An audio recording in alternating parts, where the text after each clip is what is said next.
Support for more episodes of Autopsy can be made at patreon.com/autopsypodcast. Enjoy the program and, of course, thank you all for listening.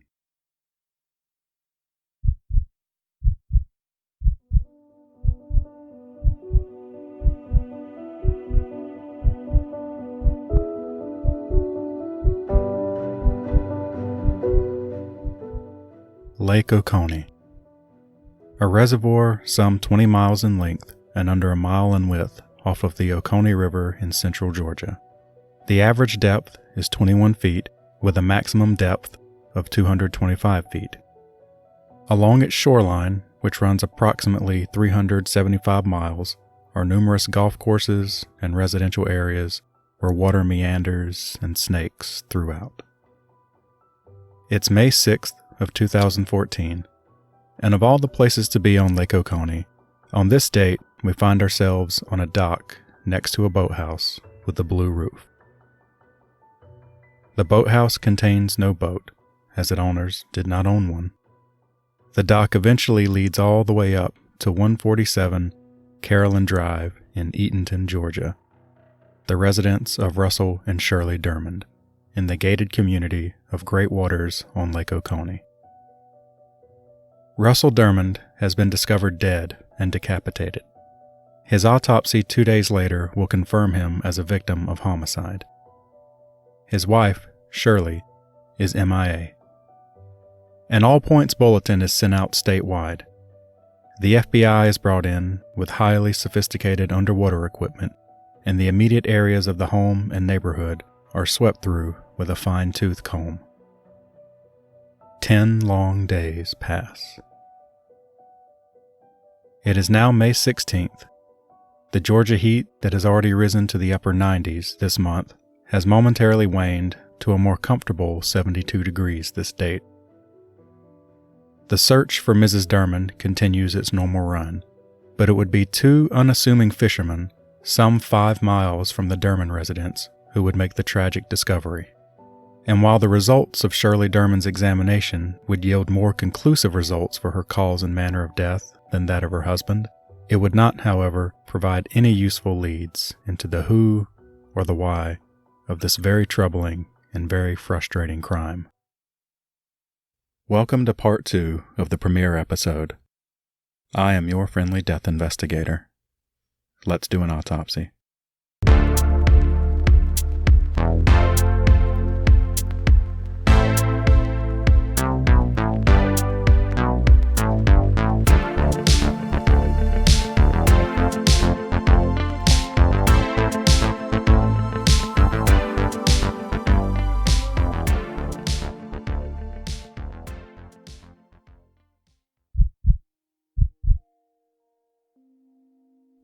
External examination. Date, time, and place of examination. I hereby certify that I, Jonathan Eisenstadt, M.D., in accordance with the Georgia Death Investigation Act, have performed an autopsy on the body identified by dental comparison as Shirley Wilcox Dermond in the morgue of the Georgia Bureau of Investigation, Division of Forensic Sciences in Decatur, Georgia, on the 17th day of May, 2014, commencing at 9 a.m. Post-mortem changes. There is no rigor mortis. Lividity is difficult to assess due to post-mortem decomposition change. The body is cool. Evidence of moderate to marked decompositional change include the foul odor of decomposition, green, yellow, dark red discoloration scattered over the body, gaseous distension of the face, torso, and extremities, and skin slippage scattered over the body. Therapeutic intervention: none. As before, the beginning establishing statements give us the preliminaries. Shirley Dermond was discovered deceased by fishermen on May 16th. Her autopsy commenced the following day. As before, the identification process for Mrs. Dermond gives us an idea of what we are in for, and soon after, a clearer picture is made. Mrs. Dermond is in the middling stages of decomposition. Many factors go into how quickly or how slowly a body may decompose. In the world of forensics, bloating and skin slippage is not considered latter stages of decomposition. That is, latter stages often suggest more withered and mummified findings, including skeletal remains. Therefore, in no certain terms, Mrs. Dermond is somewhere in the middle. She is, however, far enough along that Dr. Eisenstadt is no longer able to confirm her identification via facial photo comparison. Instead, dental x-rays are taken by staff in the morgue and are compared to the most recent x-rays available from Mrs. Dermond's trip to her dentist. Gaseous distension, that is, methane gas, is what causes the bloating previously noted. The gas is created as a result of the natural processes of the body breaking down inside. Much of this gas usually escapes later when the Y incision pierces the abdominal wall. Dr. Eisenstadt notes no therapeutic intervention to simply indicate that no resuscitative measures were given.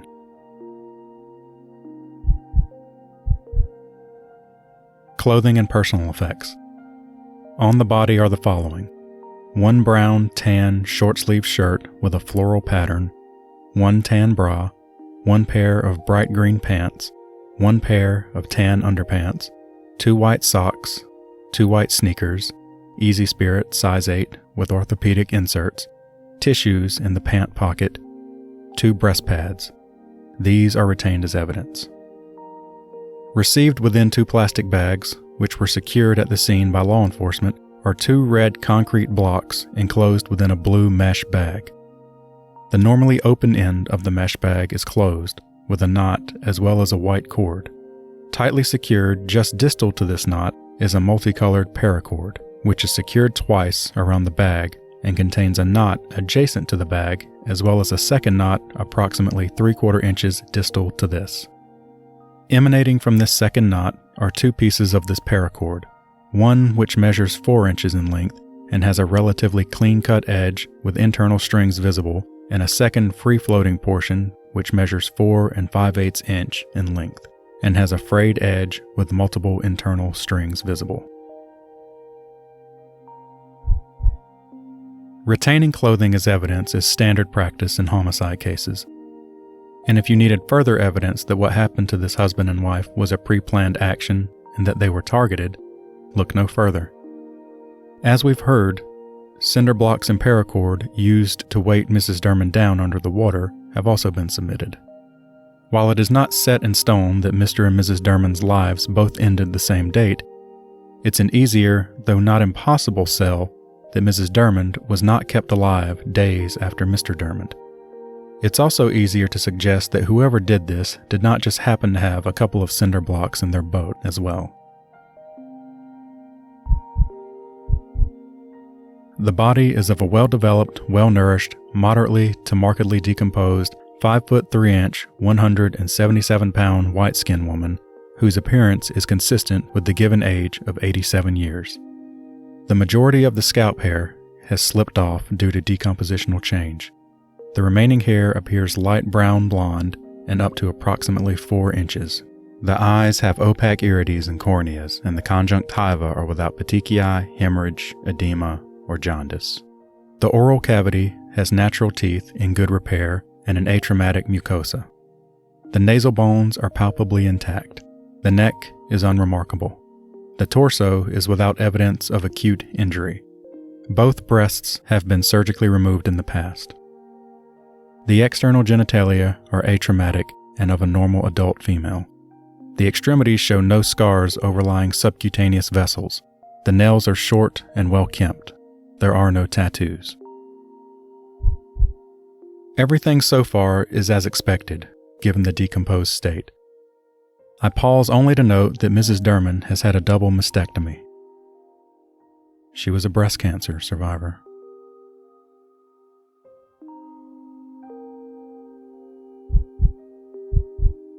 Evidence of injury. There is evidence of blunt force injury of the head and binding. These will be described by mechanism. No sequence is implied. Blunt impact of head. A V-shaped laceration with the apex pointing superiorly is above the right ear. One arm of this laceration extends anterio-inferiorly and measures 1 1/4 inches, and the other arm of this laceration extends postereo-inferiorly and measures 1 1/4 inch. there is undermining of the skin inferiorly. A 2-inch laceration with irregular margins extends just right of the vertex to just superior to the above-mentioned laceration. A 1/2 inch area of spared skin and soft tissue is between these two lacerations. Dark red-purple ecchymosis and contusion surrounds the majority of the right side of the head, extending from the midline of the face to the right occipital region. Reflection of the scalp reveals patchy, subscapular soft tissue hemorrhage over the entire right side of the head. Depressed comminuted fractures involve the right temporal and parietal bones over a 5 by 3 inch area with a generalized, somewhat circular appearance to the entirety of the fractures. There appears to be 3 distinct semicircular fracture margins anteriorly. 5 fragments of the fractured skull are identified, but these fragments do not completely fill the open area of the overall dimensions of the fractures, thus few fragments are absent. The brain is markedly liquefied, yet there is obvious hemorrhagic discoloration of the brain parenchyma. There's a lot of detail here describing what amounts to severe, blunt impact injuries on the right side of Mrs. Dermond's head. So severe that the skull has multiple fractures. 5 fragmented pieces of skull are noted, but Dr. Eisenstadt also notes that these pieces, once put back in place, still leave the skull incomplete. Several fragmented pieces are missing. Now, at this stage in decomposition, the brain is almost always liquefied. In its normal state, brain matter has a consistency not unlike gelatin. Decomposed, however, its texture more resembles grayish, brownish mush. The most a pathologist can hope to identify in this state is any kind of red or reddish matter that could indicate hemorrhagic bleeding. In the case of Mrs. Dermond, that is exactly what Dr. Eisenstadt notes. The hemorrhage also indicates that Mrs. Dermond was alive when the injury fracturing occurred and was therefore the likely cause of death.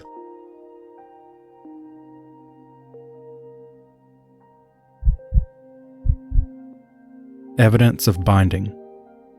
A 550 paracord is wrapped tightly around the ankles, overlying the socks. It is wrapped 5 times around both ankles together and 3 times around each ankle individually. A knot is adjacent to the right lateral malleolus with a short extension of the paracord distally. Another cut end of the cord is behind the left ankle. The cord is removed and submitted as evidence. Dissection into the soft tissues of the ankles fails to reveal any hemorrhage, consistent with binding occurring post-mortem. These injuries, having been described above, will not be repeated. In short, the paracord, secured to the cinder blocks, was tied around Mrs. Dermond's ankles multiple times. Once the paracord was removed, Dr. Eisenstadt cut into the binding areas of the ankles to check for hemorrhage and found none. Thus, this occurred after Mrs. Dermond was already deceased.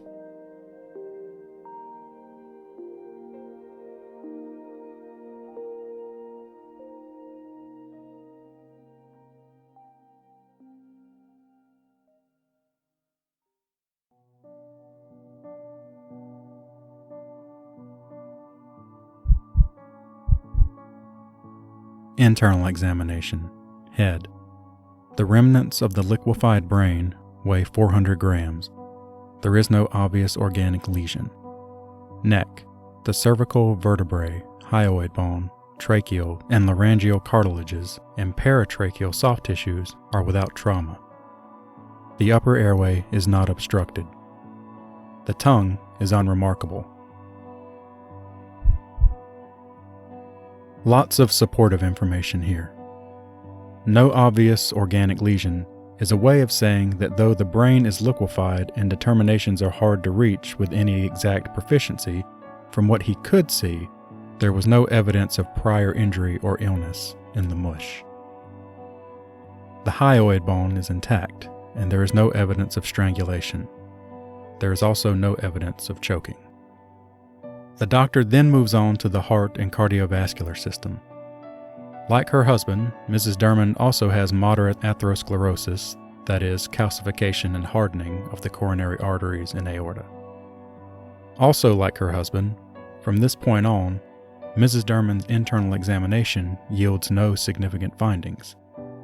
Suffice to say, all of her organs are in their proper place and, other than suffering decompositional changes, are unremarkable. Toxicology is ran, though as there is no blood due to decomposition, other specimens are submitted, including spleen, liver, and decompositional fluid. No significant results are returned. A sexual assault kit is ran as well, but also yields no results.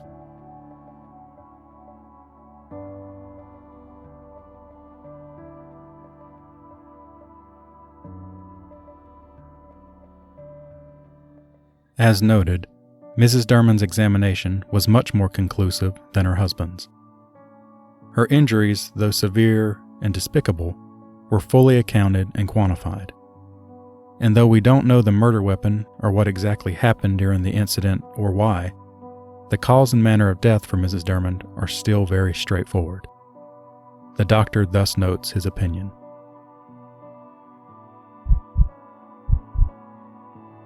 This 87-year-old woman, Shirley Dermond, died of blunt impact injury to her head, which fractured her skull and caused hemorrhage within the brain.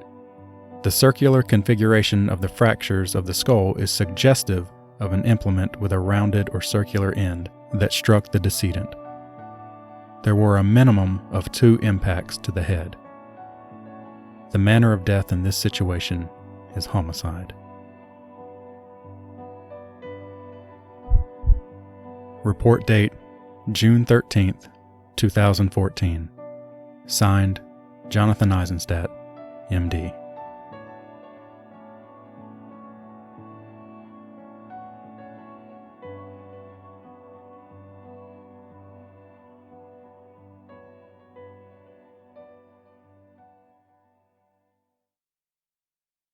For 3 months following the deaths of the Dermonds, the Putnam County Sheriff's Office continued one of the most thorough investigations their department had ever endeavored. The couple's home remained locked down as a crime scene and was checked through again and again. There was no sign of forced entry. Expensive jewelry and watches were untouched.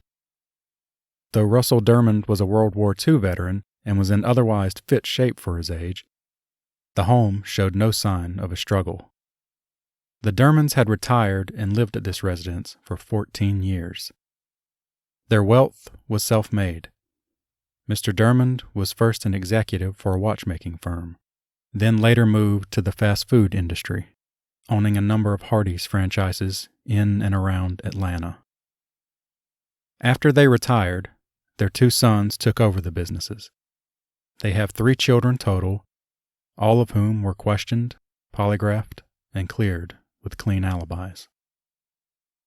The investigation, in fact, mapped out Russell and Shirley's lives from their finances and credit to their social habits and all the way to their final known living whereabouts. May 1st, 2014, Russell was found on security camera at a local grocery store. Later that night, they spoke with their children over the phone from their home. After that, nothing. May 3rd, they were expected as guests at a party with friends, but they never showed up. They had no known enemies. As near as anyone can tell, including family, friends, and the investigation itself, they were extremely kind and loving people. And so the case remains open. Any and every lead that arises, no matter how small, is followed up. But it is now 6 years later, and leads are even fewer and further between. The evidence and brutality suggests likely more than one suspect. The autopsy suggests multiple murder weapons, one very sharp, the other blunt and rounded. There are truckloads of theories, speculation, and conjecture on what all of this evidence and circumstance adds up to. Some crazy, some interesting. But this is not an investigative report, that traces facts and leads and deciphers what is opinion and what is valid. This is just an autopsy.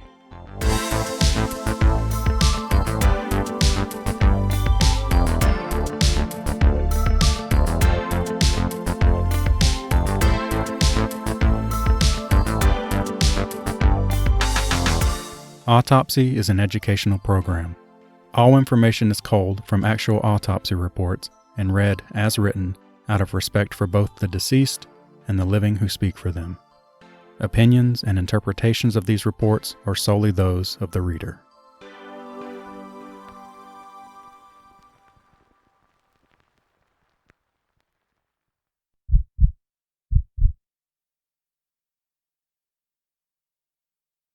You're still here? It's over. Go home. Actually, one last thing.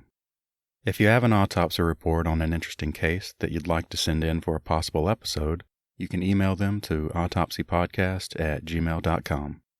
Follow, subscribe, and share on our social media as well.